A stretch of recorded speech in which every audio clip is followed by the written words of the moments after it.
again. Trying hard, but you wanna be my friend. Ain't no place to hide, ain't no one to run to. Here we go again. Call my bluff, I'ma be here till the end. I'm the one you ride, I'm the one you ride to. If you don't wanna change, ain't no place to hide, ain't no one to run to. Wanna change, I can help you out, I can help you out, I can help you out, I can help you out, I can help you out, I can help you out. Here we go again. Time is up and I'm calling up my friends. Ain't no wonder why, ain't no one to ride to. Here we go again. Call me up and you wanna be my friend. I'm the one you ride, I'm the one you ride to.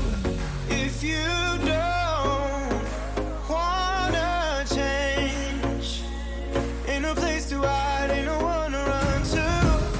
If you don't wanna change,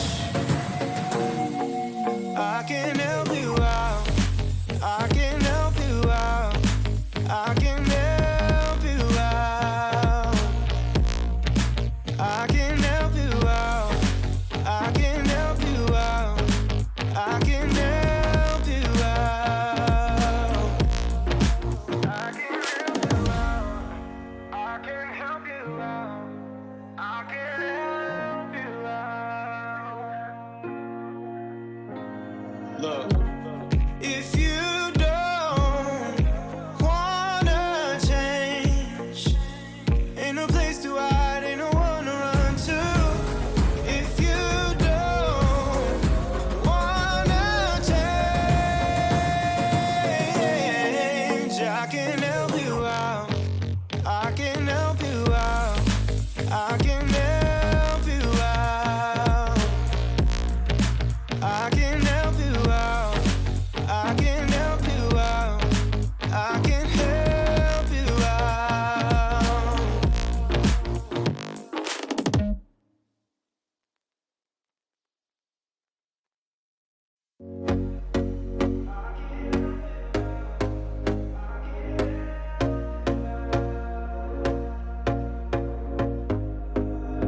Here we go again. Trying hard, but you wanna be my friend.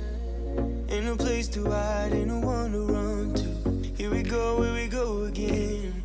Call my bluff, I'ma be here till the end. I'm the one you ride, I'm the one you ride to. If you don't wanna change, ain't no place to hide, ain't no one to run to.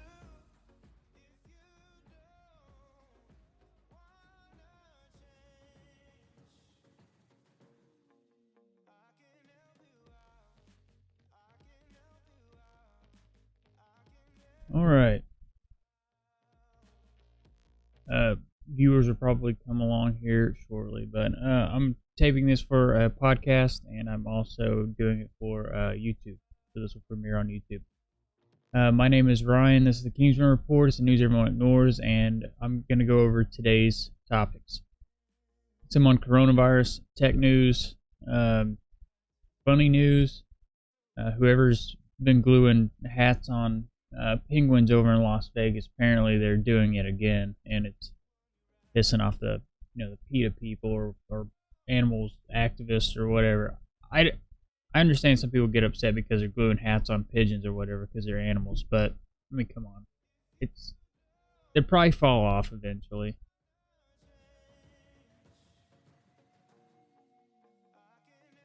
They'll probably fall off, but it's still funny. I mean, it's still funny. Someone's gluing "Make America Great" hats on pigeons again. First, it was Dapper hats. I covered that article just because I thought it was funny, and now it's Now it's Make America Great Again. So I don't know if it's the liberals are getting mad because it's Make America Great Again hats or what. But anyways, my name is Ryan. It's Kingsman Reports, the news everyone ignores, and today is Friday, the 21st of February, 2020. And so this article here, and it's China just can't catch a break, it seems like. This came out about an hour ago. It says 5.1 magnitude earthquake strikes Xinjiang, China. I had to scroll down here for a minute. It says the epicenter of the earthquake was localized at 9.87 degrees north latitude and 77.47 degrees east longitude at a depth of 10 kilometers, according to the CENC. An earthquake measuring 5.1 on the Richter scale hit Kashgar's prefecture in northwest China's Xinjiang, a Uyghur autonomous region, at 11:39 p.m. local time, the Chinese Earthquake Network Center reported. There have been no reports of any casualties or damage caused by the tremor. And a month ago, a powerful 6.4 magnitude earthquake struck the region, which is often subject to seismic activity. So, it doesn't look like it's done any damage. But still yet,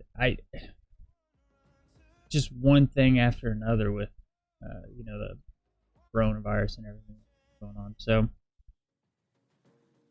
there will be some coronavirus news in here coming up. Tech news, like I said, funny news. So I'm just going to read what I gathered up for everyone today. This will, like I said, will be in podcast form after the premiere at 7 p.m. on YouTube. And then I'll be streaming later on DLive just to hang out with people. This article says submarine cannons breed mega waves in Japan. It's from EOS. Locals in Toyama Bay, Japan, have a name for a strange winter waves that arrive out of nowhere. Yori Mawari Nami, and the waves can reach nearly 32 feet and batter the shoreline for as long as a day, bringing wave after wave of crushing power, and some even grounded cargo ships and snapped concrete barriers like twigs. Scientists don't know how the waves form, and local forecasting models can't predict them. In February 2008, a wall of Yori Mawari Nami pummeled towns along the bay, destroying 200 houses, flooding streets, killing 2 people, and injuring 18. The waves have been documented for centuries, but scientists don't know how the waves form, and local forecasting models cannot predict them. Hitoshi Tamura, a senior researcher at Japan's Port and Airport Research Institute, set out to create a model that could better represent the waves. In the process, he uncovered a new characteristic of Yori Mawari Nami that could be key to forecasting them successfully, and even found links to a classic experiment by 19th century physicists. The waves coming into Toyama Bay are very clean, and Tamaru because they all come from one direction. When winter storms whip up ocean swells traveling towards the bay in all directions. The shape of the bay's peninsula allows only ocean swells from the northeast to travel ashore. The waves coming ashore are abnormally regular and undirectional, said Tamaru. Can't even say that name. He says in a quote, "The wave shape is very beautiful. The clean waves can reap destruction, however, and when they travel over submarine cannons lining the bay's coastline. The submarine cannons look much like valleys below water, with cascading walls and gullies that stretch from continental shelf around to the deeper ocean." There's a pictogram there.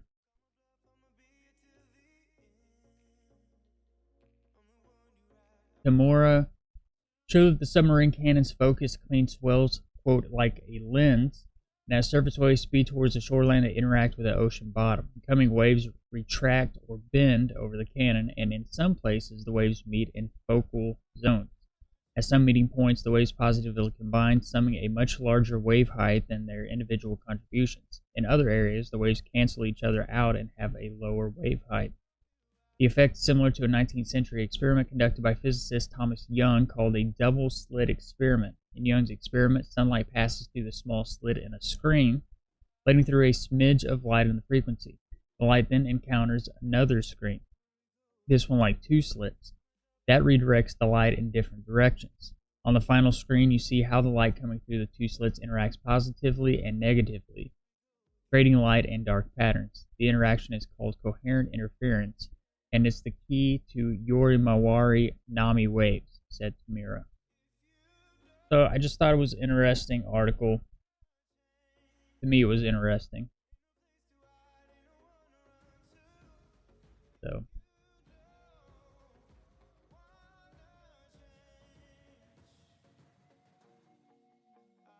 this next article here, it's funny and there's a video attached to it. Since I'm streaming on DLive, I'm going to play the video. It'll probably get a copyright strike on YouTube. Don't really care. So this says, Hearst deepfake shows Jeff Bezos as veiny-headed Star Trek alien. An impressive new deepfake inserts Amazon's boss Jeff Bezos and SpaceX founder Elon Musk into a 1965 pilot episode of storied sci-fi series, quote, Star Trek. There's warning the clip may haunt you, especially Bezos' veiny head as a fictional Talzian alien, or Talzonian alien. So I'm going to play this. We'll get a laugh out of it, if anything. And then I'll play, like I said, play the article that has to do with the pigeons with MAGA hats on. It's hilarious. So here's this. Is this a deception? Do you intend to destroy yourselves? Just to show you how primitive humans are, Talosian. We had not believed this possible. The customs and history of your race show a unique hatred of captivity. Even when it's pleasant and benevolent, you prefer death. This makes you too violent and dangerous a species for our needs. And that's it. No apologies. You captured one of us, threatened all of us. No other specimen has shown your adaptability. You were our last hope. But wouldn't some form of trade, mutual cooperation? Your race would learn our power of illusion and destroy itself too.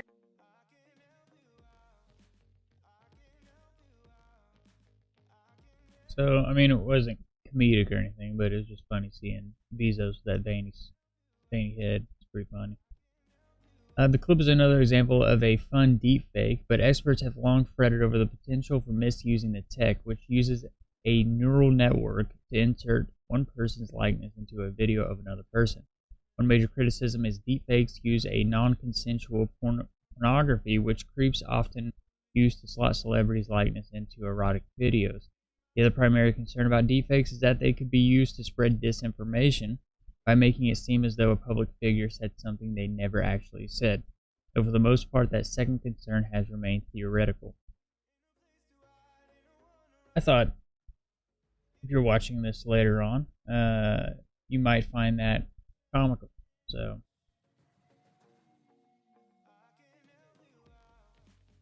the next article here, I'm gonna, I'll find real quick. And I don't know if I'm being shadow banned on DLive now. I don't know what's going on.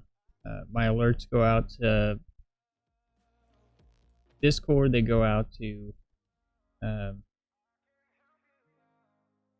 Facebook, Twitter, and then no one seems to be able to watch it this time. I really don't care though.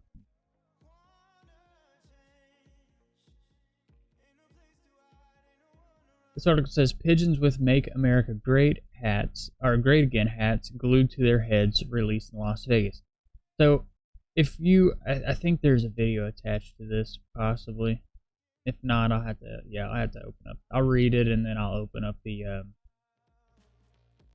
original article, and then that way you can watch the video or let them play the video. So, if you ever listen to my podcast, ever watched any of my videos on YouTube, or paid attention to any news I read the article about Somebody was gluing dapper hats all over pigeons in Las Vegas, like cowboy hats, little 50s, dapper hats, and these pigeons were spotted all over Las Vegas. I haven't heard anything else about it, so I don't know if anyone is gluing the dapper hats or if the cowboy hats, fell off the original pigeons. But apparently somebody is now gluing "Make America Great Again" hats on. Now I hope the glue that they're using isn't like super glue and it permanently stuck to their heads. That would be kind of cruel, but like I said, I'll read this and then I'll show you guys the pictures and we'll play the video, but it's quite comical to me. I mean, unless you're an animal activist, it's not going to be quite comical, but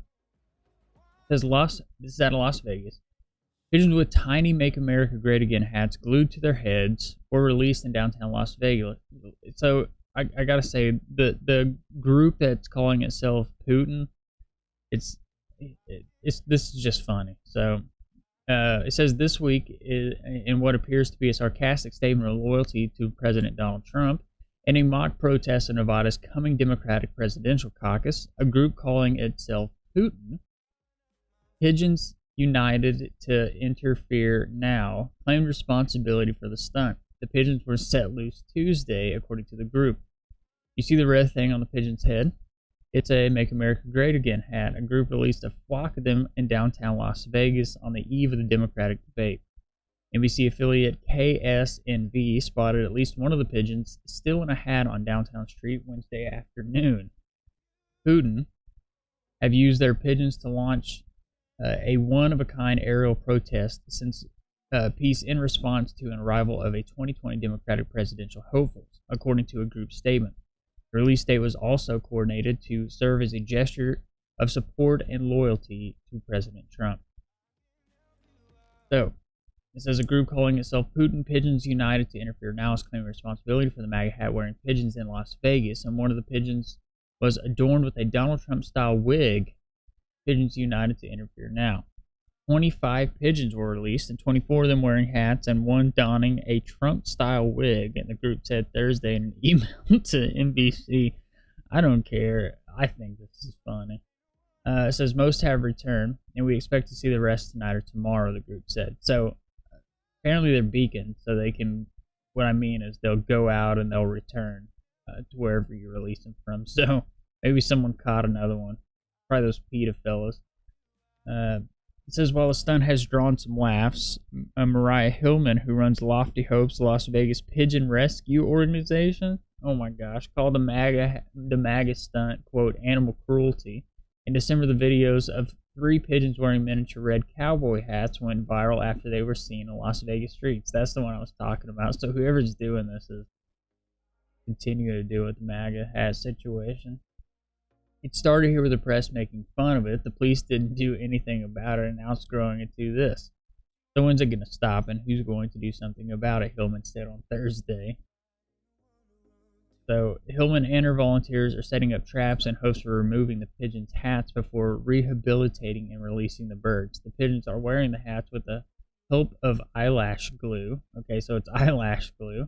It doesn't matter what kind of glue it is is still, in fact, cruelty because you are impairing their vision, Hillman said, adding to their organization rescues many birds, such as wedding release pigeons and racing pigeons that are trained to return to the flocks. They're not always guaranteed that they will return because they can get injured or killed before that happens.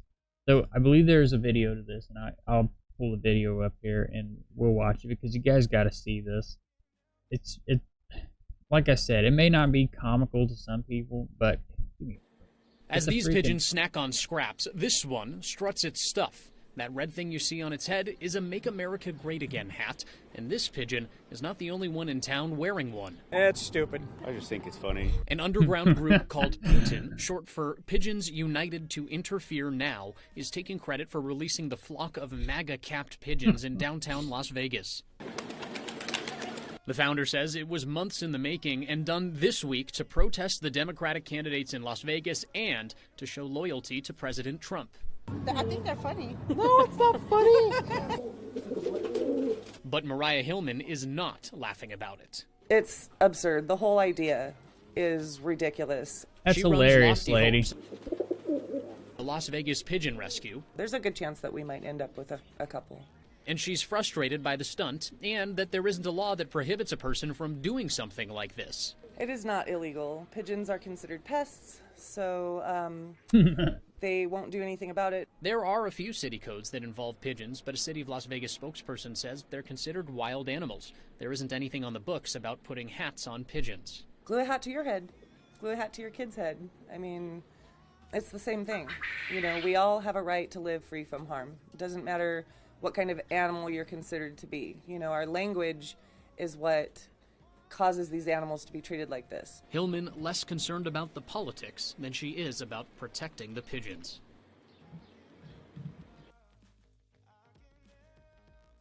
Come on, man. It's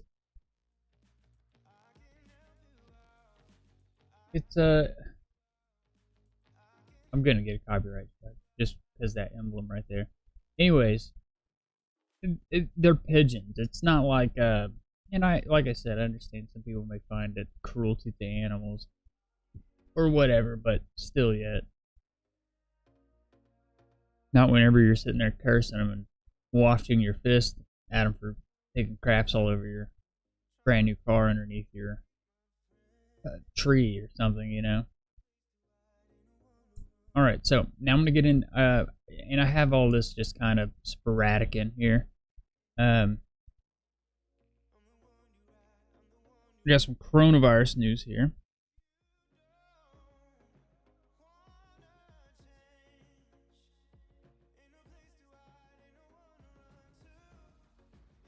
So this article says, Iran confirms 13 more coronavirus cases, 2 deaths. It's from Reuters, the health ministry. So it says Iran has confirmed 13 more new coronavirus cases and 2 deaths among the group of new cases, health ministry spokesman Kanush Jenapur said in a tweet on Friday. The new cases comprised 7 people diagnosed in Qom and 4 in Tehran and 2 in Gilan. This gentleman also said in the tweet. Total cases in Iran now stand at 18, with 4 of those people having died. So, it's not only in Iran, it's also spread elsewhere. Israel's got a case, and it seems to be exploding over in South Korea. Which I would probably, I mean, we're going to have to see what happens over there because it may get,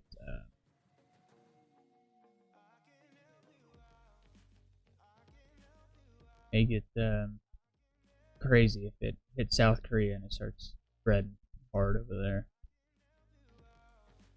This article says coronavirus patient re-hospitalized in China, Chengdu, after testing positive again. And I've said this, and people said that I was wrong, and looks like that you can get it twice. It's not like everyone's saying, oh, you can't, once you have it, that's it. That's not how it is. From what and this is just articles that I've read that I found that were buried everywhere. It said if you get it and you are healed from it, and then you're going through that window where your immune system is vulnerable to sickness because you're recuperating, there's a possibility you can get it again. People are like, no, it's like the flu. You get it once and your body builds antibodies to it and you won't get it again. No, it's not like that because this isn't what they're telling you it is. It's worse than that. So, this article says a coronavirus patient initially discharged following recovery in southwestern Sichuan province, Chengdu City, has been readmitted after testing positive again during a quarantine period at home, the city's public health clinical center said on Friday. Similar cases have been reported in other regions, the center said in a statement, and China's National Health Commission recommends recovered patients to continue to monitor their health 14 days, wear masks, and reduce outdoor activities after leaving hospitals due to risk of contracting other pathogens. Like I said, your body's still vulnerable when it's recuperating, and you know these people are trying to that are in this niche saying, "Oh yeah, you'll recover from it," and it's like just the flu, and your body will get antibodies, and you'll be fine. No, it's like I'm saying, you're only telling people half the thing. But like I said, if you haven't taken care of your body now and you're just now deciding, hey, I need to, do something, then it's probably not going to help you. Now, this is more propaganda. This is just another way for them to say, push the blame off on something else. Coronavirus outbreak likely caused by illegal pangolin trade, study shows. So, first it was bats, bat soup, horrible food they're eating everywhere, and now all of a sudden we're going to this pangolin trade.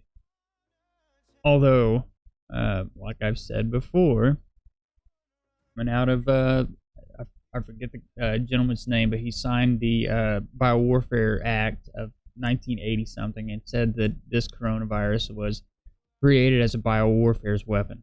So that's him saying it. His last name is Boyle, and it just happens to be coincidental that it escaped from a P4 plant.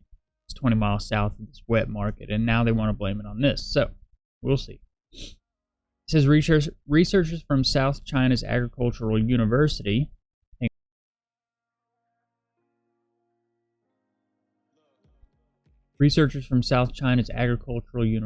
believe the pangolin may have spread the deadly coronavirus to humans in China, starting the deadly outbreak, Business Insider reported. It is well known that the coronavirus is a zoonotic disease, meaning it infected humans after jumping from animals. The most prominent suspicions regarding the outbreak origins point to bats or the Wuhan market. However, while it almost definitely did come from bats, scientists say that another animal likely served as a middleman of sorts between bats and humans. According to researchers at China's Agricultural University, the animal is a pangolin, a nocturnal mammal living in Asia and Africa, which possesses long 16-inch tongue, long tails, and large keratin scales, which, it looks like a little dragon or armadillo. Scaled armadillo, I guess, is the best way to put it. It says, covering their skin notably, they are the only mammal to possess scales. Their name, according to the Oxford English Dictionary, is derived from a Malay word, pinguling, meaning one who rolls up, referring to how it often rolls into a ball to protect themselves from predators. In a study, the researchers discovered that the coronavirus samples taken from patients were a 99% identical match to samples of the virus taken from pangolins, according to the report from China's Xinhua news agency. It is hypothesized that the pangolins may have become coronavirus carriers due to ingesting bat saliva or feces while eating insects. If a human ate a pangolin carrying the virus, they would be exposed and likely infected. The likelihood of this is high since despite all 8 species facing extinction, pangolins are the most illegally trafficked mammal in the world. They are. And they get pretty large too. In the world, second only to humans. That's a crazy statistic in itself, aside from this being a coronavirus article. Just saying that pangolins are the most illegally trafficked mammal in the world, second only to humans. That's insanity.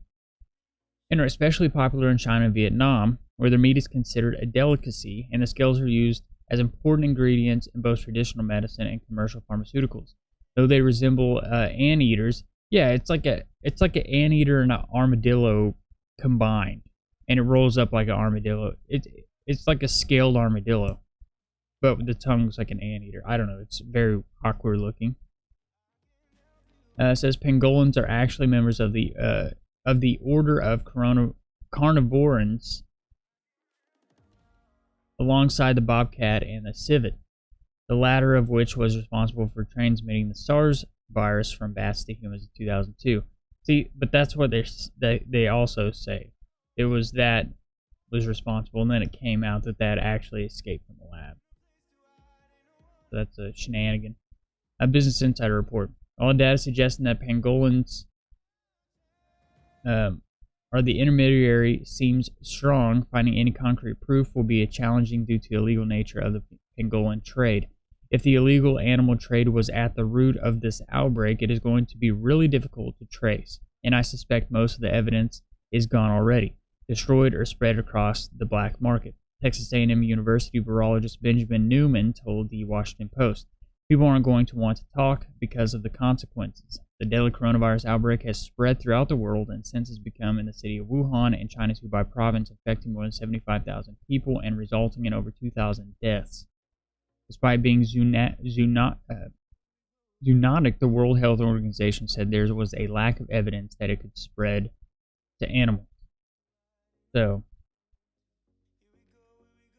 like I said, I take all this information with a grain of salt because it's who's releasing the information.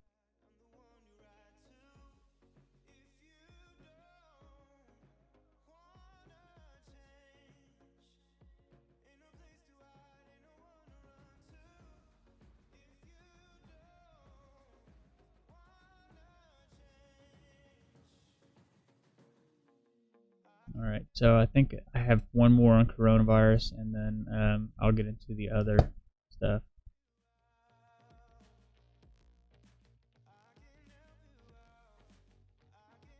It says Israel announces first case of coronavirus.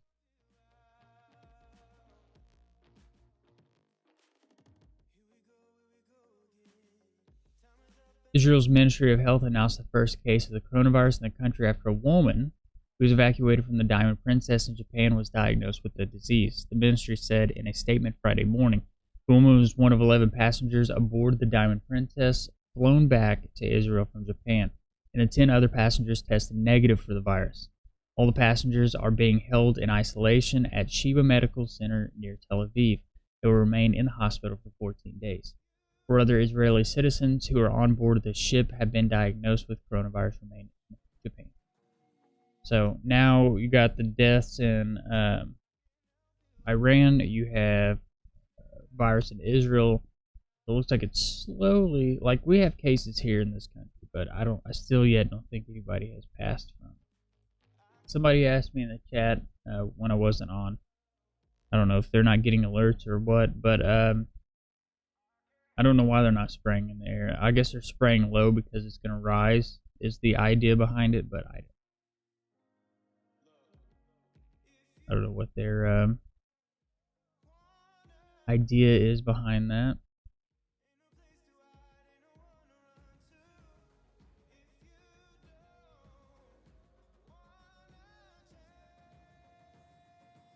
This article says leaked Twitter demo shows red banners to indicate lies and disinformation under tweets from Blacklisted News. And it's kind of going to, I guess it's going to be like Facebook does that fact check crap and they drop the little box down underneath it and it fact checks everything from usually Snopes, who is a nice little government agency. But like this right here, this, oh my God, Indian scientists have found HIV/AIDS virus like insertions in the 2019. So it's going to have this harmful or misleading, but this actually got Zero Hedge banned from Twitter. So it says the leaked demo has bright red and orange marks on harmfully misleading tweets. Twitter is experimenting with adding brightly colored labels directly beneath lies and misinformation posted by politicians and public figures, reports Ben Collins at NBC News. Twitter tells me it's a possible iteration of something that will roll out on March the 5th. Possible community moderation coming too. And we've got screenshots. In this version, disinformation or misleading information posted by public figures will be corrected directly beneath the tweet by fact checkers and journalists who are verified on the platform, and possibly other users who will participate in a new, quote, community reports feature, which the demo claims is like Wikipedia.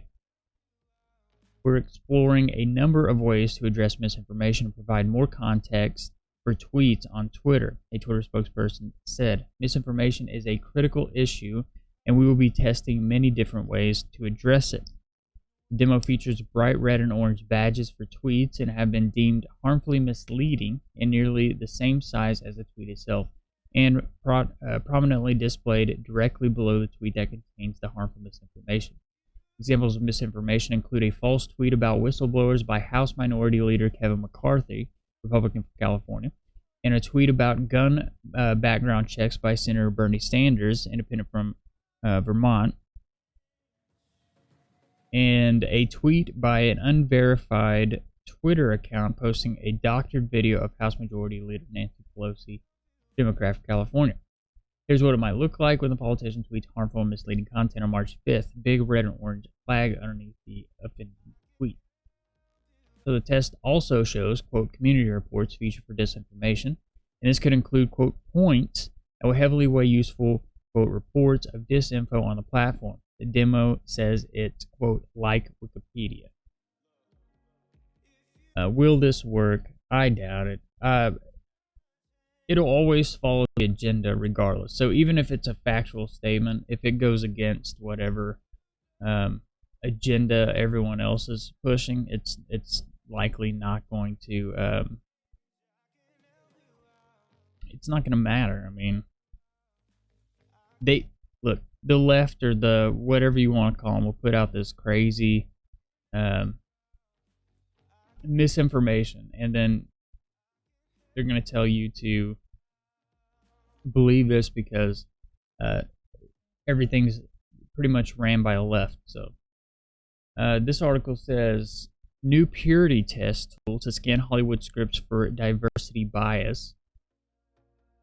Censorship. Major Hollywood studios are set to use a new tool that scans movie and TV scripts and flags up any examples where diversity is not portrayed positively in a chilling new development that has echoes of Soviet realism. Called Spell Check for Bias, the tool is developed by a Davis Institute on Gender and Media and USC's Viterbi School of Engineering. It is set to be implemented by Universal Pictures, DreamWorks Animation, Focus Features, and NBC Entertainment within the near future. The tool supposedly breaks down diversity in materials such as scripts and advertising briefs by scanning for mentions of LGBTQ, race, and disabilities, and then identifying how positively such things are portrayed, writes Zachary Lehman. Beetlejuice actress Gina Davis has also partnered with the Universal Film Entertainment Group to use the program, quote, to police gender roles in scripts. Are we entering into an era where movies will not just be given age ratings, but also political correctness scores? Probably so, with films that don't hit diversity quotas being restricted from enjoying widespread theatrical release.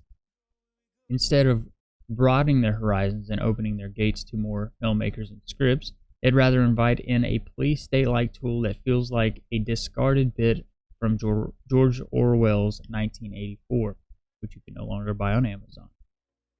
Forced diversity is not diversity at all, and we've seen how it works out of the box office.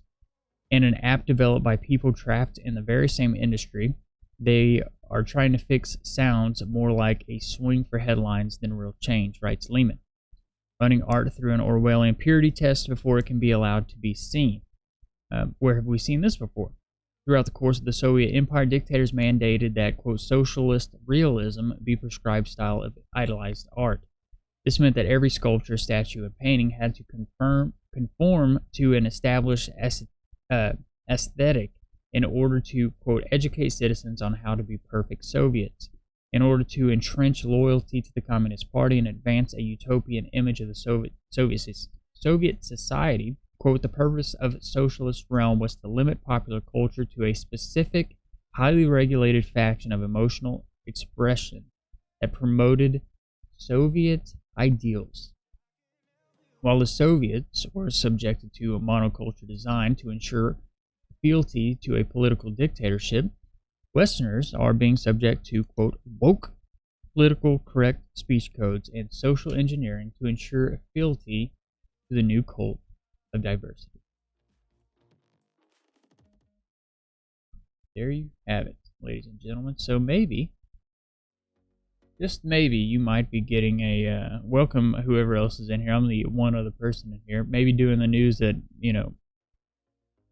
12 o'clock. I'm sure everybody's busy, but I'm going to get it done before everyone else puts their crappy spin on it.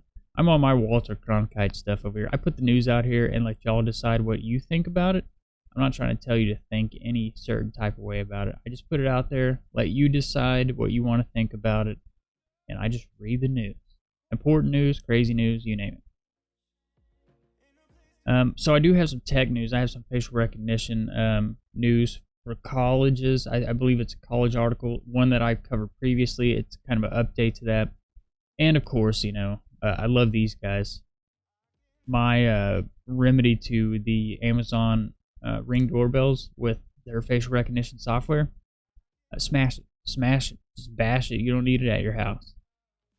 Although, and I didn't pull the article, Ring is also using two-factor authentications now to log in and out of your accounts to hopefully stifle the hackers, but who the hell knows if that'll work. These guys can hack anything. Amazon sells facial recognition software to police all over the U.S., but has no idea how many departments are using it. So there's this one, and I don't, not that I can find, I don't think that Amazon owns Clearview, which is the one that the majority of police departments use, that scan all your social medias and gather hundreds of thousands of millions of pictures of people worldwide, and they put them into a database. And then they can use an app on a phone, and it just goes around and scans crowds of people, and then it goes into their database and filters through a whole bunch of photographs to see, and they match those photographs with people with potential warrants out for their arrest, felons, different types of things like that. So I don't think Amazon owns Clearview that I can find. They might. It might be a compartmentalized version of them, but I can't find it anywhere. So the article says, we'll go down here. I don't want to cover all that. Amazon is a massive conglomerate that encompasses a digital storefront in Amazon.com, a video streaming service in Amazon Prime Video, and a major grocery chain in Whole Foods. In addition to all those different businesses, Amazon also runs a major facial recognition service, aptly named Amazon Recognition. So here's the other one. This is fairly new. I haven't necessarily heard about Recognition. I knew they wanted to put it inside the Ring doorbells. They have the patents for it. Obviously, they have it out here. But there is another one that goes on your, I guess you can put it in your cameras, and it's called Reckon, I think. And it scans license plates as they drive through your neighborhood. So you could put these on your house, and it's just scanning. Everyone comes over your house's license plate. All the cars going up and down the street scan all their license plate, your neighbor's license plates. You're basically gathering intel for the government when everything goes awry and people get tired and fed up with the overreach from the government and the artificial intelligence doing everything. That's pretty much what it is. So Recognition, which Amazon says, quote, provides highly accurate facial analysis and facial search capabilities that you can use to detect, analyze, and compare faces for a wide variety of user verification, people counting, and public safety use cases, is used by police departments all over the United States, and it's one of dozens of software applications created by Amazon's Web Services division. But how many police departments are using Amazon's facial recognition technology, and to what ends? The answers to those questions remain unknown following a new interview with Amazon's executive charged with overseeing the company's cloud computing group, AWS. So, this is one example of a police department which uses Amazon's facial recognition services. So this is an example of it. This is Andy Jassy, who serves as CEO of AWS, was one of the several Amazon executives who appeared in a PBS Frontline documentary titled, quote, Amazon Empire, The Rise of Reign of Jeff Bezos, which aired this week. Also, I think he just lost the contract with the U.S. government, and I think Microsoft may have got it. But Bezos was going for it, and then Bezos threatened to sue Trump because he said that Trump doesn't like him, and that's the reason he didn't get the contract. But he does sit on intelligence boards. He does sit on certain government boards where he is allowed to give his input on certain things. It's just funny that the same guys sitting on these government boards are the same ones selling you the artificial intelligence technology as a convenience, that this will make you safer. They're the ones that work with the government. They're CIA operatives, pretty much. I mean, I guess they're third party, but whatever. It's the same crap. It says, when asked how many police departments across the U.S. are using Amazon's facial recognition tech, Jassy said, I don't think we have the total number of police departments that are using Amazon's facial recognition technology. We have 165 services in our technology infrastructure platform, and you can use them in any combination you want. Amazon is notorious for tracking user behavior in a minute detail across its website. The company apparently isn't applying that same attention to detail with its facial recognition technology. Amazon's Web Services division is Amazon's Web Services division, the group which creates and operates Amazon's suite of cloud technology products, brought in nearly $10 billion in revenue last quarter alone. Beyond offering facial recognition services, the AWS group offers dozens of services aimed at a variety of different uses, from analytics to computing to robotics. Amazon's recognition software is one of the most potentially problematic pieces of the AWS suite. So here's a little, basically just shows you how it works here. Don't use any of this crap on your phone. If you're using your facial scans to open your phone, they're collecting. If you're using your fingerprints to scan in and out of your phone, all your biometric data is being collected from whatever companies own it.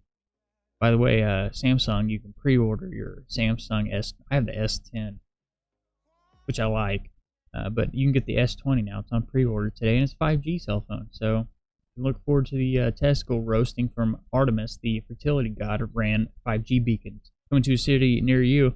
I don't think it's a coincidence that it's named Artemis, and that's fertility god, and it just so happens to basically burn your ovaries and your genitals. But whatever. It's just me. I guess I'm a conspiracy theorist. It goes on to say, beyond any documented issues with police departments using facial recognition software to identify criminal suspects, which is misidentification and algorithmic biases, there is no governmental oversight in places to oversee its operation. Amazon handles this the same way it enforces policies on any of its platforms. Quote, if we find we have customers, regardless of who they are, who are misusing the technology and violating people's civil liberties and violating the law, and we have documented proof of that, we will suspend their ability to use our platforms, Jassy said. He also said that Amazon has pushed for federal regulation of facial recognition software, a statement echoed in Amazon's, quote, our positions letter. We think that governments should act to regulate the use of this technology to ensure it's used appropriately, and we have proposed guidelines for an appropriate U.S. national legislative framework that protects individual civil rights to ensure that governments are transparent in their application of the technology. For now, though, there are no federal laws in place to make sure that facial recognition technology isn't being misused. Some cities and states have banned its use by public officials, and bipartisan effort in Congress has sporadically attempted to pass legislation that might regulate its use. Yes, they have. And also, a few months back, they were trying to pass the facial recognition scans for United States citizens going in and out of the country. They have a fast-track program for foreigners, I guess, when they come into the country. They can get fast-tracked by taking the face scans, biometric scans, and they can fast-track in and out of TSA that way. They were trying to do this for U.S. citizens, and certain senators, Democrats surprisingly, I don't think there was any Republicans involved in it that I can remember. And I did a video on this too. It's on YouTube, on my YouTube channel. You can sub to that in the About section. I'd appreciate it. But anyways, they try to pass it, and they try to get this bill in there implemented. And as soon as it got in there, these Democratic governors, senators stood up and said, "No, we're not doing that. That's going way too far." So they backpedaled. Within a week after that article came out, they said something about it. Our government backpedaled out of it. Department of Homeland Security, same asshats that are trying to get you to get your real ID. Matter of fact, I had to get one in April, and I had to have it by October. Starts in April, had to have it by October. Oklahoma and Oregon were the last ones. We actually got a letter from the freaking Department of Homeland Security, sent our governor a letter about it. Anyways, it says Frontlines interviewer James Jacoby points out, without government oversight, Amazon is the sole arbiter of oversight into police use of facial recognition technology itself. Watch the full interview here with Jassy. I think this is, it's 16 minutes. I'm not going to... We're living in this political moment where there's a lot of people questioning the size and power of Amazon. It's up to you guys. If you want to watch a 16-minute video on this, you can watch it. If not, I'll link it to my Discord and I'll throw it over there, and then you guys can go check it out in the Discord. So, and also, that was a rumor too that they weren't going to put facial recognition software inside the Ring doorbells, and everyone was showing the patents. We were telling everyone that it existed, and this is just a rumor. And then all of a sudden it comes out, yeah, they actually do have the patents. They're selling it to the police departments, but they want to implement that software upgrade in the Ring doorbell so that they can just legitimately just scan your face when you're going in and out of your house. So if you have that binge warrant you forgot about because of traffic tickets or anything like that, don't be surprised if the coppers show up at your house because your Ring doorbell scanned your face and showed that you had a warrant for your arrest. It's a wonderful dystopia. So I'm sure it'll be implemented once they get us in their smart cities. So this article says DC issues record $1 billion in traffic and parking tickets. AAA says it's predatory. You think so? This is from Blacklisted News. The source is from ABC News. So Blacklisted mirroring a liberal outlet. So DC has long been considered one of the most erroneous places in the country for traffic fines, seeing a steady climb year to year in tickets issued and revenue generated by recently. But recently, the district broke into stunning new territory, issuing more than $1 billion in tickets in just 3 years. Jeez. I don't know another local jurisdiction in the entire nation that has generated as much money from traffic tickets, parking tickets, and moving violations, said John Townsend, public relations manager of AAA Mid-Atlantic. Quote, that tells us that things are out of control and out of hand in the District of Columbia. Yeah, like the people that are in there telling us what to do in this world, in this country. AAA's John Townsend discussed documents with the WJLA's Lisa Fisher. Townsend closely monitors the district's ticketing behavior, and he says this is a money-making operation that can't prove these high fines have yet made anyone safer. In fact, he says they haven't found any evidence that shows the amount of the fine modifies a motorist's behavior. To me, that's kind of like I'm not going to read the rest of it, but to me, that's kind of like the red light cameras in New York, especially Long Island. It's a freaking joke. Supposed to clear intersections, and those red light cameras actually cause more accidents because people are trying to. So if you're going through, I don't know if anyone watching or listening to this, if anyone's listening to this, if you've been in New York, anywhere else in the country, you're supposed to clear the intersection. So in New York, if you're clearing the intersection, but a quarter of your vehicle sticking beyond that white line, those cameras on the side of the road are just going to start snapping photos of your license plate, and you're going to get tickets in your mail. So you're not approached by police officers, just complete artificial intelligence just sending you buttloads of tickets for basically clearing the intersection with just safety. But people are slamming on the brakes because they don't want the tickets, and that's causing, a rear-end collisions, and so they're not beneficial. It's kind of like that.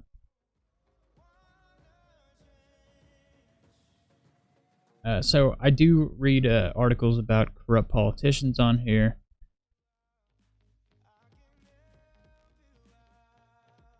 I mean, corrupt politicians, corrupt cops, all that stuff. So this article is Cobb gets 7 years after arresting people for heroin, stealing it from a department, and then selling it. In North Carolina, Haywood County detective was sentenced to 7.5 years in prison this week for breaking into the evidence locker and dealing heroin. Kevin Smathers was terminated from the Haywood County Sheriff's Office in August 2018 after his crimes were discovered, and the State Bureau of Investigations was asked to come and investigate. During his time as detective, Smathers was undoubtedly responsible for putting drug dealers behind bars, only to become one himself. After the scandal came to light, the sheriff's office asked for outside auditors to take inventory of the evidence room, and following the audit in spring of 2019, Smathers was indicted on 16 counts of breaking and entering the evidence room, and 1 count of trafficking opium or heroin. Smathers started with the HCSO in 2017 and eventually worked his way up to being appointed as a detective within the department. Sheriff Greg Christopher issued the following press release, which reads in part, "The situation is devastating for so many people, and for the employees of this office who work incredibly hard every day to meet high performance standards. in this line of work requires, and for our own citizens to place their trust in law enforcement to help them when they are in need. Apparently worse than substandard police work, Smathers' actions undermined not only the community's trust but also the judicial process for each and every suspect with which he had contact. Any defense attorney worth his weight in salt would now be poised to help get his or her clients released because the deputy turned detective has now been proven to be unreliable and incredible. In other words, each and every case in which someone went to jail or prison under this bad cop runs the risk of being overturned. And not only are overturned convictions at stake, but those who have been wrongfully arrested may be able to have not only their conviction overturned, but might be entitled to a financial compensation as well. So Christopher's statement continues, "I'm very sorry for the pain Kevin's family has endured as a result of this incident and will continue to endure. The incident caused our office to review and completely revamp our evidence policy and procedures to include a 100% item-by-item audit conducted by an independent company. Christopher has since hired a full-time staffer to manage the evidence room, presumably to prevent a reoccurrence of the theft." The sheriff also alluded to the erosion of the community's trust while saying, "For years, our office has worked very hard to build and maintain a level of professionalism and integrity that our law-abiding citizens can be proud of, and we are committed to continuing this environment of trust and effectiveness in our community that our communities deserve." Along with Smathers' 90 to 120 months in prison, the former police detective has been ordered to pay a mandatory $100,000 in fine. Sheriff Christopher, earlier statement made at the time of the arrest, sums up what he perceived to be the damage done when Smathers' crimes rose to the surface. He wrote, "We ask the citizens of our county who have placed their trust in the office to remember this deeply concerning situation does not align in any way with the ethics and integrity of this office. We will continue to work diligently in our communities to cultivate trust and partnership that enhance the quality of life for our citizens." The mandatory prison term and fines associated with the detective's sentencing further underscores the need for the government to cease its war on drugs. Jailing a drug addict only delays the inevitable. The addict, upon release from jail, almost always returns to the drug. Society must take contemplative approaches as to how we treat drug addicts. Putting drug users in prison with violent, hardened criminals not only does nothing to reform the person, it only adds to the degradation of the individual and leads to a morally bankrupt society. So that is my weekly article on, usually pick one out, on corrupt cops, because they can do no harm. And they always, like I say this before, my grandfather was a lieutenant in the police department in McAllen, Texas. They always make the good cops look bad.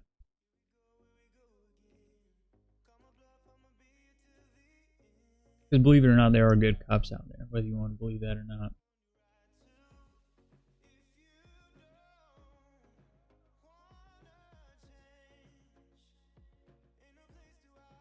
Alright, let's see here.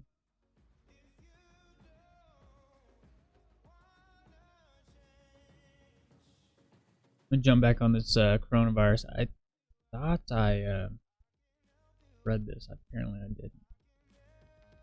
South Korean coronavirus cases explode after super spreader event. That's what I'm saying.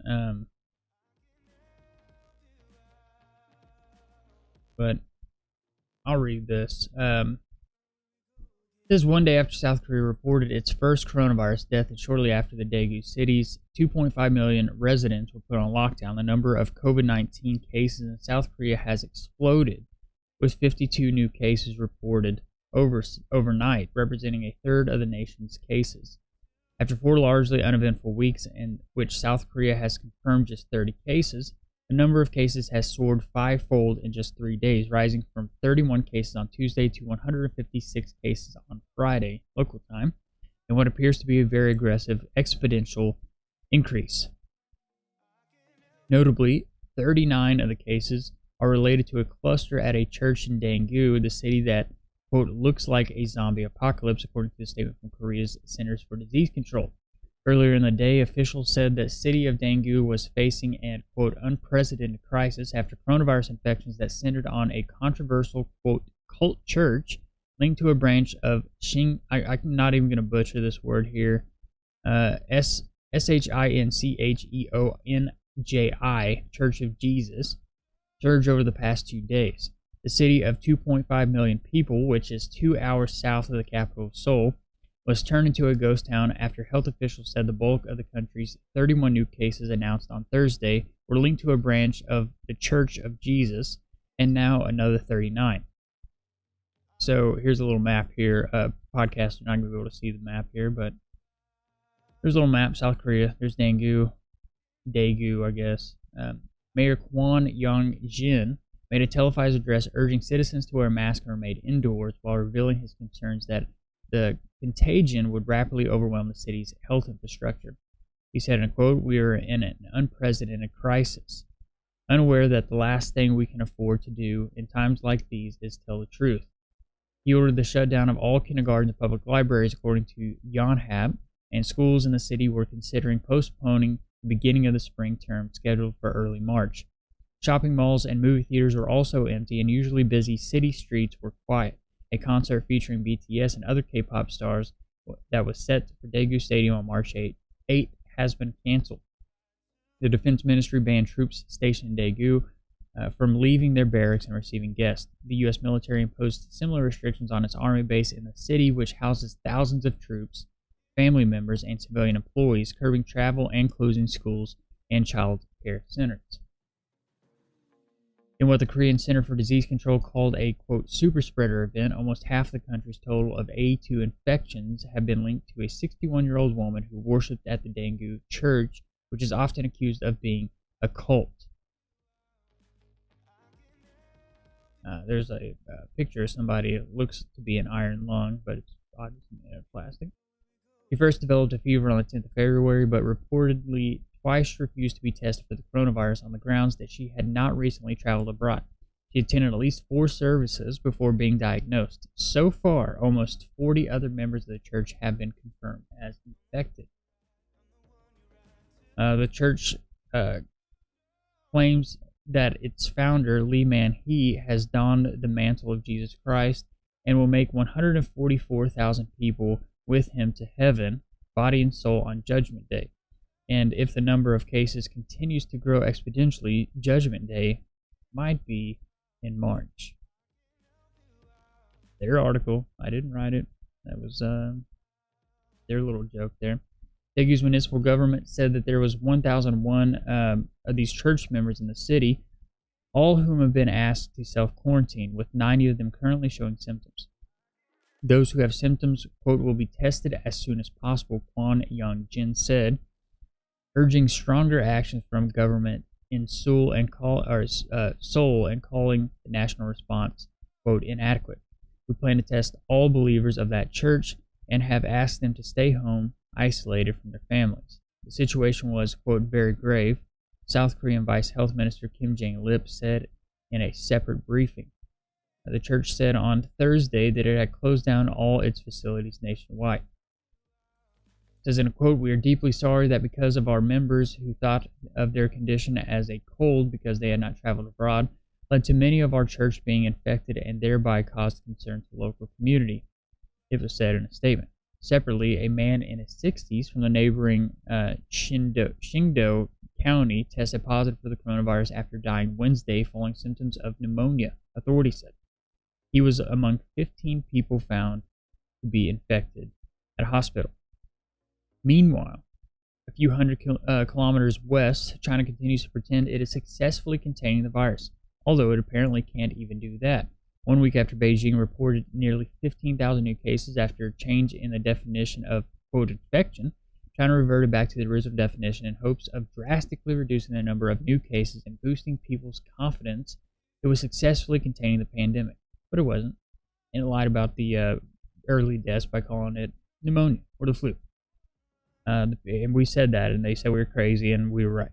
The result was that the number of new cases on February 19th was just 391, and one of the lowest since the start of the pandemic, and a far cry from the 15,000 new cases reported a week earlier. Alas, in an ambition to get people back to work, the case number was too low and nobody believed it, resulting in an even greater self-quarantining as China's population increasingly believes that Beijing is no longer telling the truth and is willing to sacrifice the population just so some factories can resume production. And I read an article yesterday, one of the factories had to shut down because its lead trainer actually got the virus. So, and those people have to quarantine. Meanwhile, as China bounces around between one definition and another, it hopes of finding some, quote, just right middle ground between reporting too many cases and sparking a market crash, or too few cases and leading to social violence, as people on the ground certainly know just how bad it truly is.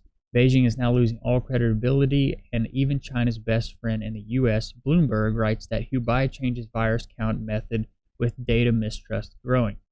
This happened after on Thursday, China reported that it had just 349 additional confirmed cases compared to almost 1,700 additional cases from the day before.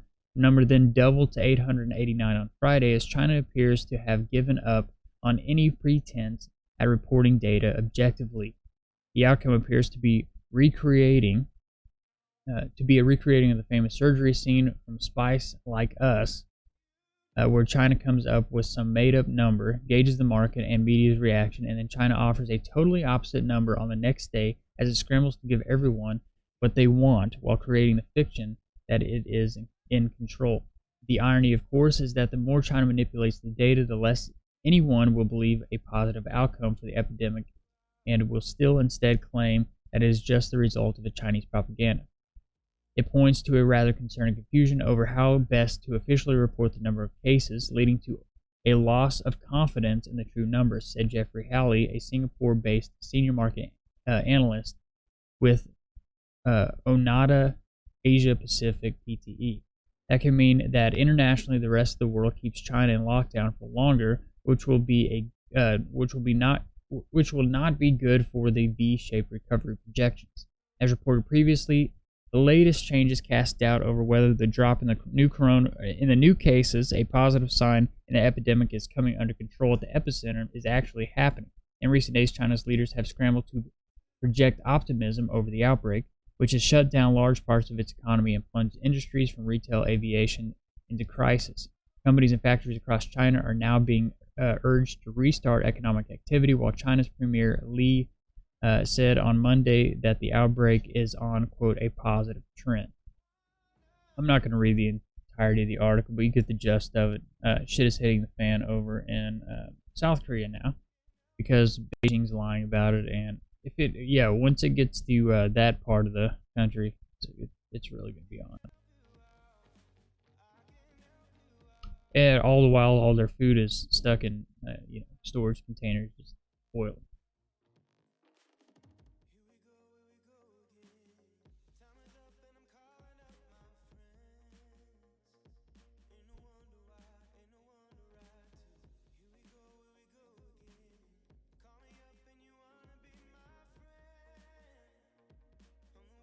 Alright, I forgot. I got a bunch of articles on here.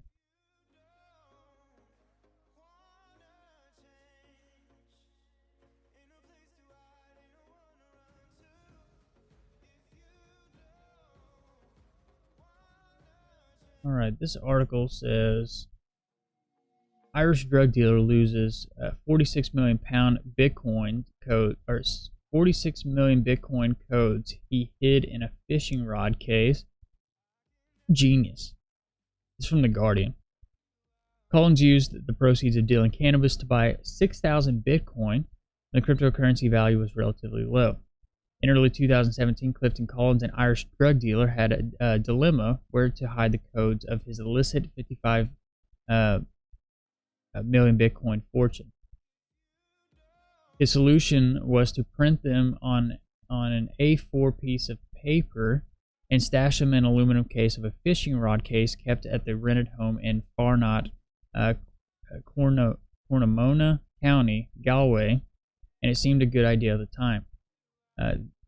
Then three things happened. Police arrested Collins after finding $2,000 worth of cannabis in his car, and he was sentenced to 5 years in jail. The landlord of the Galway house had it cleared out, resulting in Collins' possessions being taken to a dump. The codes are now missing, meaning the accounts cannot be accessed. According to the Irish Times, which first reported the story, workers at the dump told the Irish police force that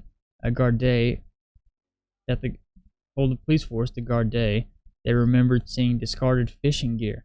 Waste from the dump goes to Germany and China to be incinerated, and the fishing rod case has never been found. Collins, 49, has apparently told the Gardaí that he has come to terms with the loss of the fortune and considers it punishment for his own stupidity.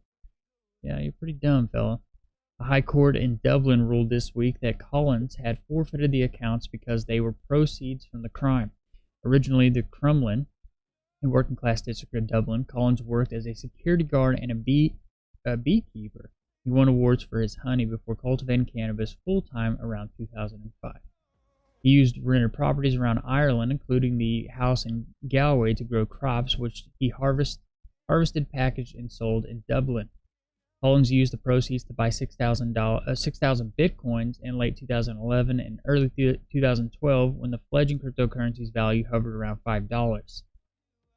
Damn, he could have just retired from making cannabis.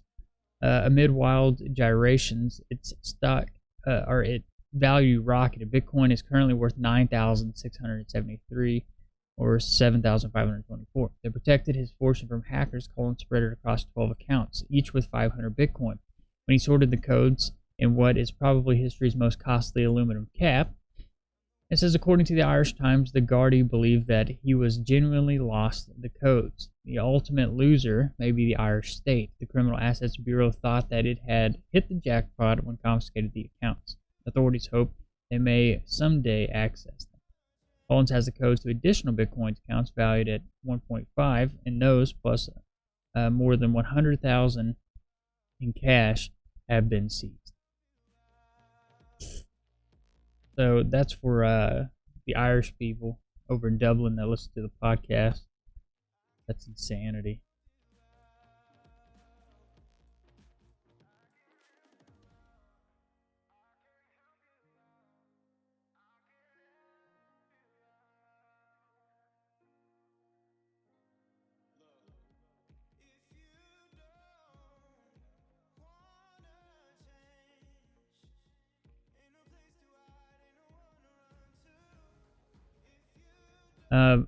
Here's just another headline. Humboldt County resident diagnosed with no coronavirus. I have another article here. It says frozen bird found in Siberia is 46,000 years old. And then this is what I was thinking was the issue with this or lights affecting the Teslas. But who knows? It says Tesla Autopilot gets tricked in accelerating from 35 to 85 miles an hour with modified speed limit sign. So, it says a group of hackers has managed to trick Tesla's first generation Autopilot into accelerating from 35 to 85 miles an hour with a modified speed limit sign that humans would be able to read correctly. Hackers at McAfee Advanced Threat Research conducted the experiment. They explained what they set out to do in the blog post. McAfee Advanced Threat Research, ATR, has a specific goal: identify and illuminate a broad spectrum of threats in today's complex landscape. With model hacking, the study of how adversaries could target and evade artificial intelligence, we have an incredible opportunity to influence the awareness, understanding, and development of more secure technologies before they are implemented in a way that has real value to the adversary. So with that in mind, they decided to target Mobileye's camera system since it's deployed in over 40 million vehicles, including Tesla's first-generating autopilot vehicles, which were used for this specific experiment. They decided to try to modify speed limit signs in ways that humans could be able to still know the limit, but the automated system could get confused. Ultimately, they were able to make a Tesla vehicle on autopilot accelerate from 50 miles over the speed limit.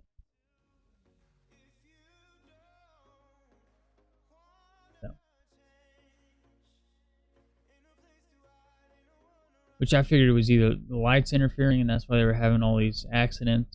One rear-ended the back of a fire truck, one rear-ended the back of a parked police car, and I think, from what I read, they were parked on the side of the road but had lights going. So I don't know if that affected the camera. It might affect the cameras inside of it and throw them off.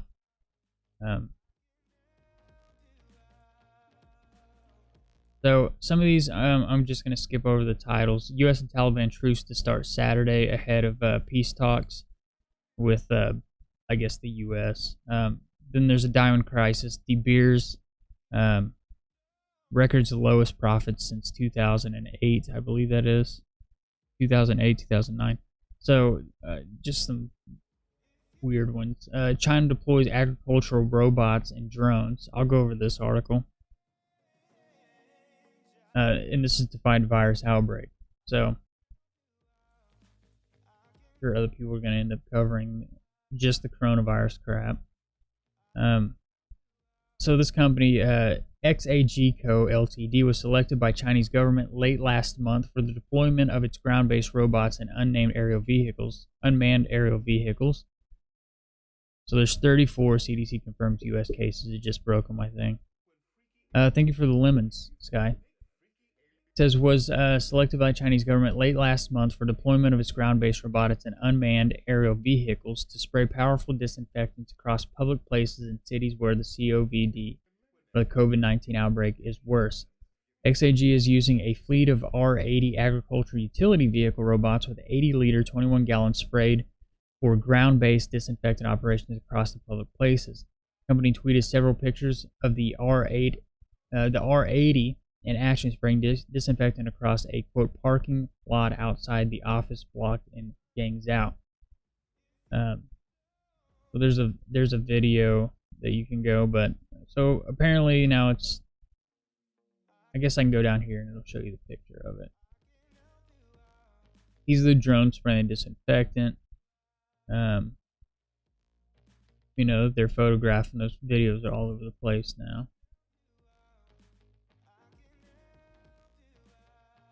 So I'll play this.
They're fairly big.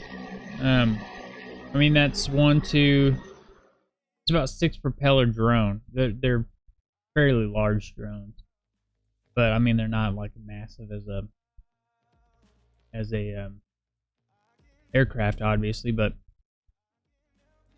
it says China's using advanced technology to fight the virus that could wind up collapsing its economy. So.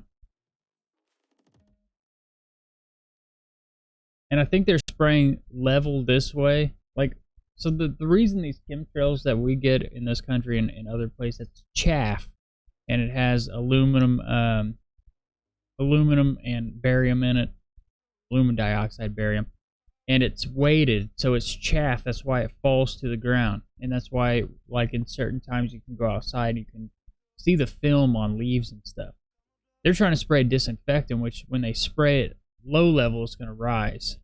if they were to spray chaff, it would have to be weighted and somehow treated, and then it would come and it would fall down on the people. But at the end of the day, I think it would cause more harm than good spraying those types of chemtrails. But at this point, I mean, shit, they might as well just throw a Hail Mary, because it's breaking out. South Korea now is just booming with it now.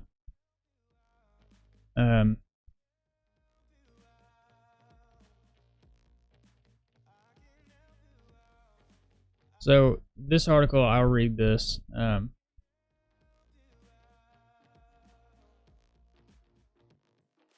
Says UT Austin announces coronavirus breakthrough could help yield vaccine. So this is Jason S. McClellan, associate professor of molecular biosciences at UT Austin, talks about the team's recent breakthrough in studying the coronavirus and how much closer they are to finding a cure. Researchers at the National Institute of Health and the University of Texas at Austin claimed to have a breakthrough in the coronavirus research on Wednesday and said their data could help develop a vaccine. Scientists were able to create a 3D automatic scale map of part of the virus that attaches itself to human cells and causes infection, according to UT News. Mapping what researchers call, quote, spike protein is a vital step towards developing vaccines and antiviral drugs. Jason McClellan, an associate professor at UT Austin, spoke with Fox News on Thursday about the virus and said researchers hope to study the 3D map in an effort to develop antibodies that could help fight the disease. What we've been able to do is to produce the molecule that's on the surface of the coronavirus in our lab. So the surface of the virus contains these spike molecules that sort of resemble mushrooms, and they use those molecules to bind to our cells and then cause the virus to enter the cells, he said. So we really want to target these spikes to prevent their function and prevent the virus from getting into our cell, McClellan continued. We are able to produce large quantities of these spikes in our lab, and then using cryo-electronic whatever, dude, you know what I'm trying to say. I can't pronounce this word for some reason. Microscopy, which is not right either, determined all three-dimensional map of these spiked molecules. With that information, we and others around the world will begin to apply rational engineering approaches to create small molecules, antibodies, and vaccines that target the spike and hopefully prevent the function of the molecule. So,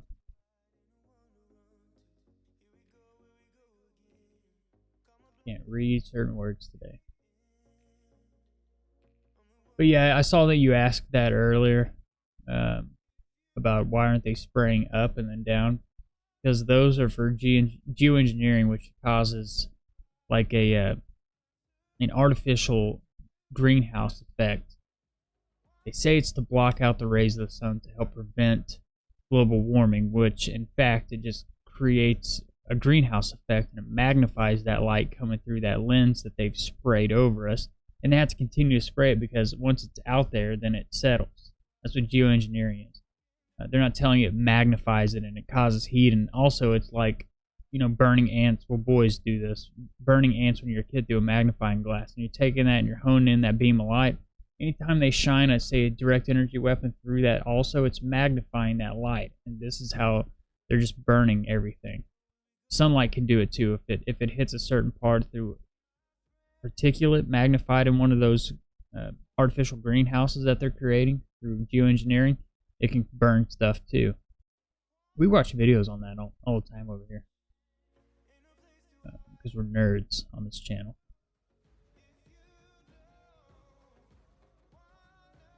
Alright, so I'm going to end it with the last article, and this comes from Blacklisted News.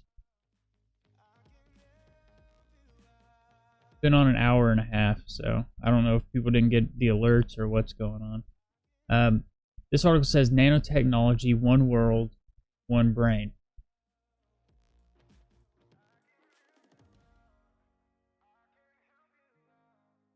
It says from Lexico.com, it says nanotechnology, the branch of technology that deals with dimensions and tolerances less than 100 nanometers, especially the manipulation of individual atoms and molecules.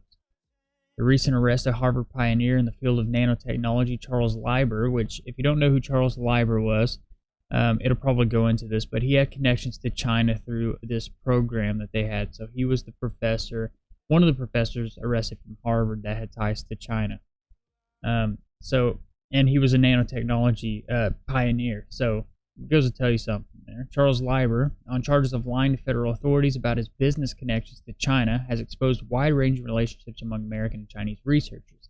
These relationships include above all, the open sharing of sensitive technologies that, once upon a time, would have been considered closely guarded state secrets. Here are the quotes from the Journal of Nano Today from a 2019 paper titled, quote, "Nanowire probes could drive high-resolution brain-machine interfaces. Its authors are Chinese and American. Advances can enable investigations of dynamics in the brain through a tiny sensor implants and drive the development of new brain-machine interfaces with unprecedented resolution and precision. Output electrical signals of brain activity or input electrical stimuli to modulate brain activity in concert with external machines, including computer processors and prosthetics for human enhancement." Sounds a lot like Neuralink, doesn't it? Aside from research into prosthetics and perhaps the reversal of certain paralysis, this avenue of investigation also suggests the modulation of the brain hooked to machines for the purpose of control of thoughts, sensations, and emotions. And along with the Internet of Things, or IoT, why couldn't that control eventually be extended in order to, quote, harmonize many brains with one another? Who would be interested in such a thing? Think Chinese government, DARPA, the technology arm of the Pentagon, and numerous other international actors. Think Rockefeller medical researchers. Think technocracy and Brave New World. Over the past few decades, the flow of all sorts of ultra-sensitive scientific information between the U.S. and China hasn't consisted of rare leaks. It's a flood out in the open in labs and universities, all part of the new share and care globalist agenda. Nanotechnology, to choose one branch of such research exchange, has applications in weaponry, transportation, surveillance, medicine, etc. And, of course, mind control. Look, I'm certainly not willing to share my latest research on nanobrain implants, but I need your assurance that your government won't use this for dark purposes. I understand completely. My government would no more do that than your government would. All right, then we're good. Yes, good. How did U.S.-China relations get to this point? At one time, it appeared the two governments were involved in a Cold War.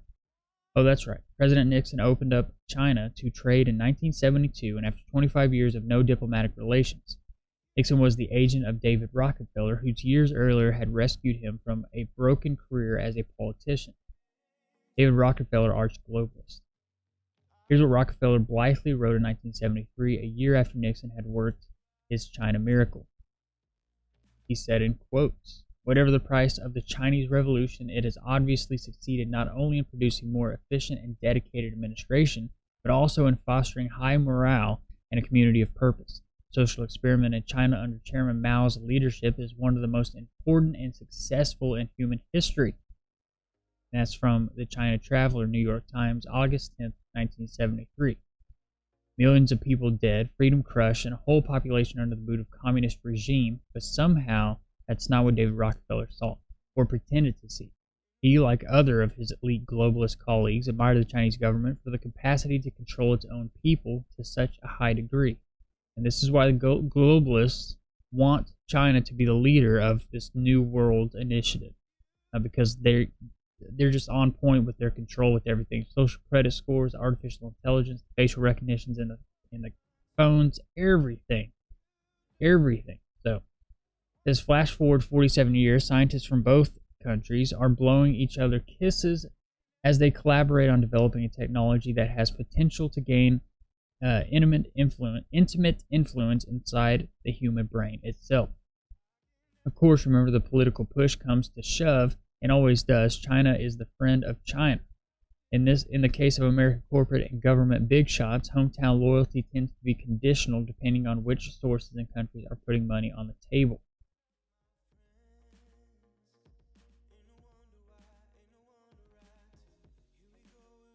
So it's strangely enough to me that sounds like Neuralink that he's wanting to create. Elon Musk says, "I saw your alert and kept trying to find you here, but could not see you in the list of chatting. It's like you're not on DLive. The U.S. is they for some reason DLive doesn't put me on the list. I don't know why. I've never made any of the list. They don't put me on. I don't know what it is. Really don't care. You can just go to my channel and it should say that I'm live, or go to following and then like hit bump it down to refresh it, and it'll pop up on there if I'm live. The U.S. is watching this virus unfold and the way China deals with their people, so they can see how to deal with us. Yeah, that's a possibility. But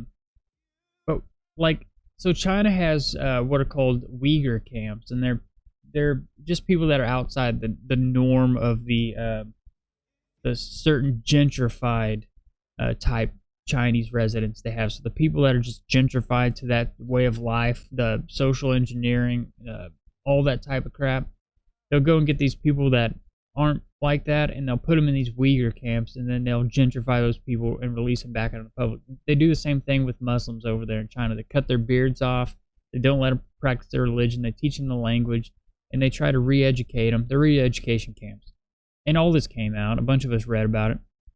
And it'll put these people back out into the population. It's kind of just re-gentrify them back out into society. We have in this country quarantine laws, which you're seeing the practice of them implementing quarantine laws right now as we speak. And, that's the military bases that they've set off. I think it's up to 11 military bases now, or something of that nature. And then a whole bunch of different airports you have to fly into to be checked. So you're seeing them use the quarantine laws right now. Now, we do have FEMA camps, or is what everybody calls a FEMA camp. So whether they're expecting a natural disaster, or they're expecting this virus, or maybe not even this virus, just a virus similar to this to go haywire here in this country, they will definitely implement these quarantine laws, and they'll shove everybody off in that. Now that I'm seeing how, I'm not thinking that there's going to be an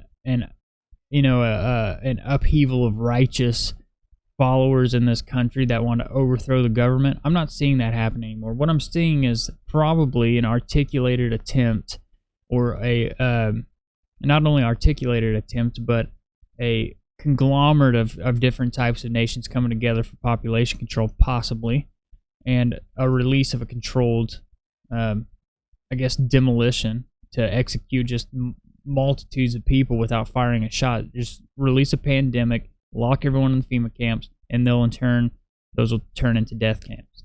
That's what I'm seeing now. I don't see an uprising of people going after the corrupt people in the government. Everyone's put their trust in Trump.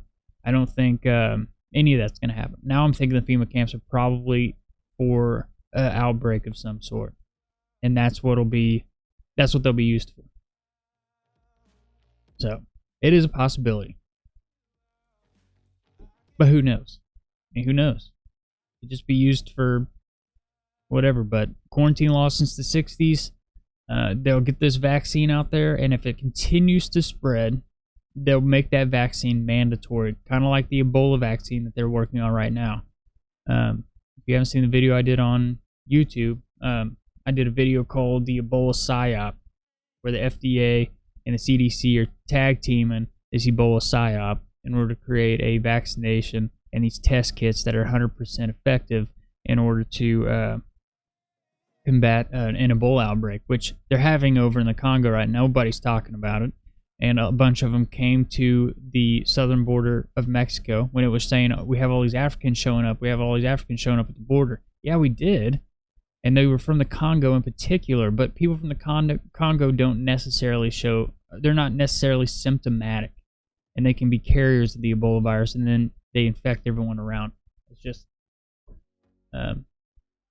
that's just all it is. But now I'm thinking the FEMA camps, it's just, they were created for a global pandemic that they could cause. I don't think that the coronavirus is it, because It affects, race specific, age specific, gender specific. It affects those types. If they want to wipe everybody out, they're gonna have to create something, which I think they probably already have. Create something that affects everybody and will wipe out everyone, regardless of your age, sex, or your rage, age, or sex. They're gonna have to create something that it's not engineered for that type of person specifically. Ebola can do that. Except for the people in the Congo. Like I said, a lot of them are just immune to it. It's part of the culture. Who knows? Back in college in '97, I did research paper on Ebola. Even then, I assumed that would kill us on a mass level.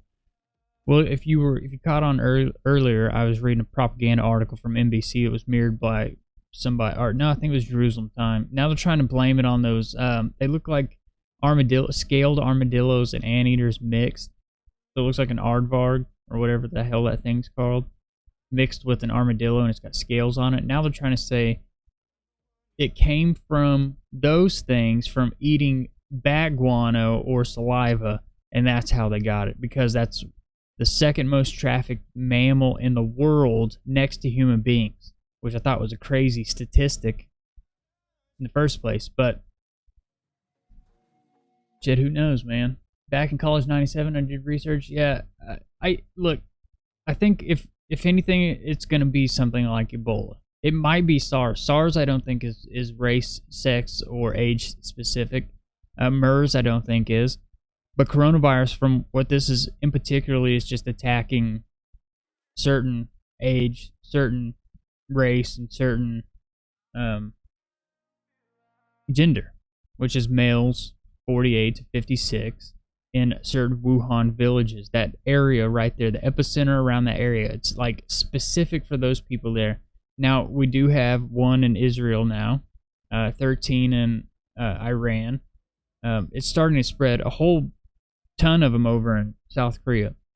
If it gets here, and I'm not saying Americans are exponentially more healthier than anyone else in the world. We're probably one of the most sickest countries in the world. One, due to the food supply. Second, due to the vaccinations. Third, due to the spraying of the bullshit in the air.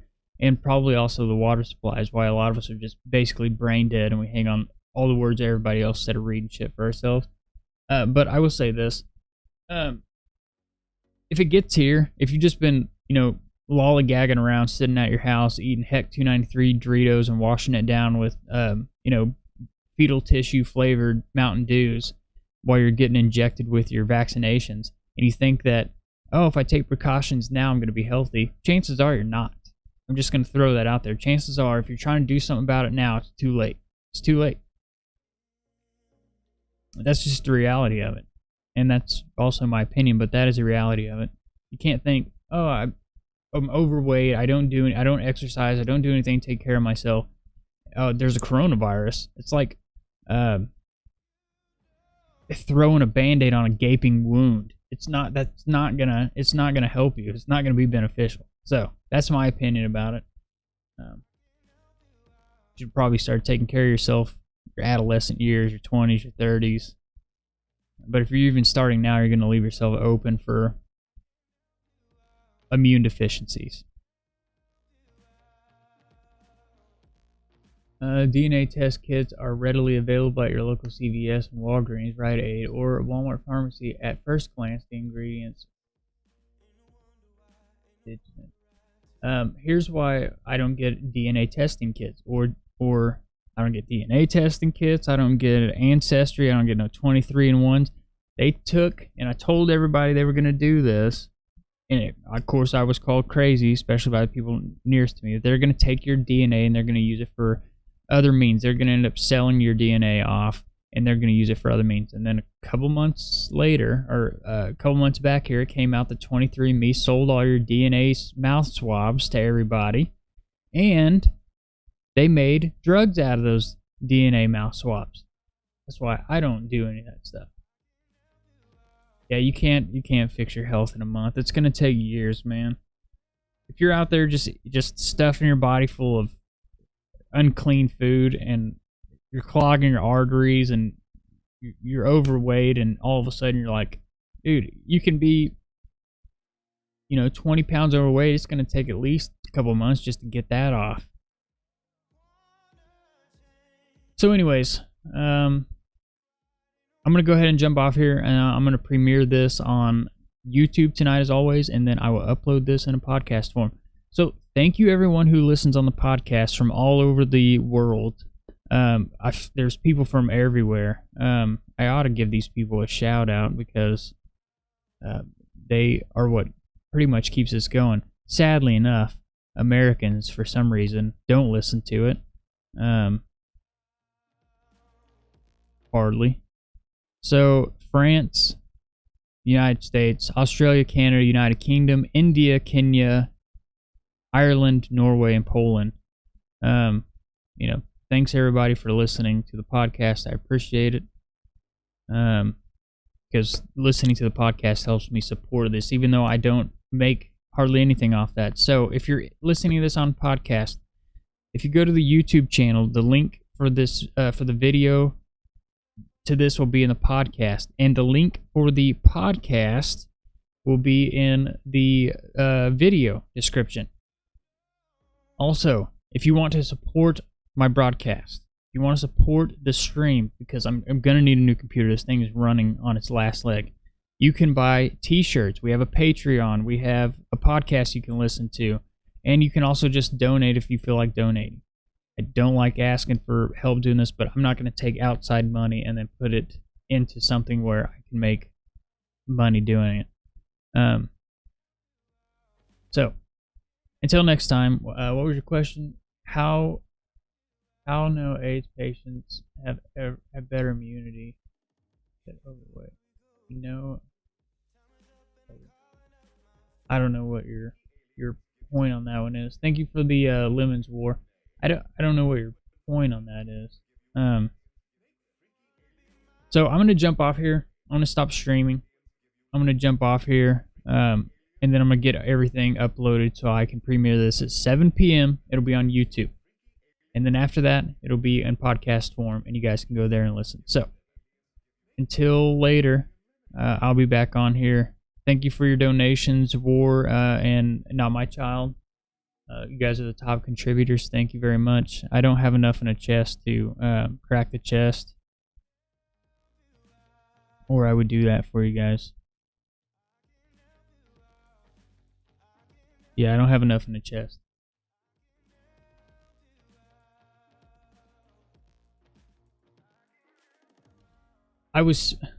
So you can't take everything I say literal, but I'm just saying I can be 20 pounds overweight. So the question on podcast, if you listen to this, they said, you said 20 pounds overweight is bad for virus. You can't take everything I say literally.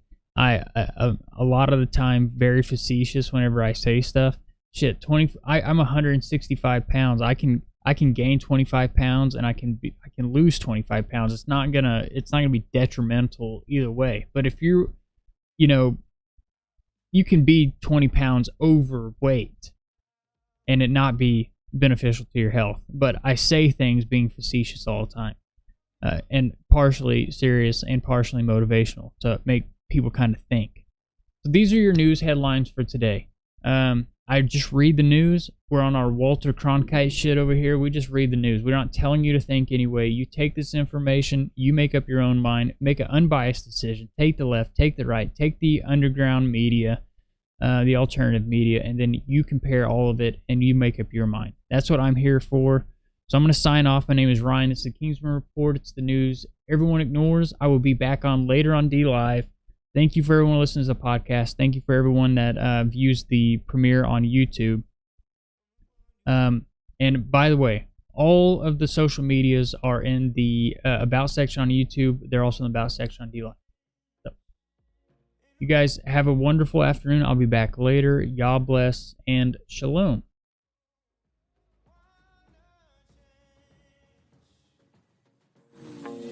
I can help you out. I can help you out. I can help you out. I can help you out. I can help you out. I can help you out. here we go again. Time is up and I'm calling up my friends. Ain't no wonder why, ain't no wonder why.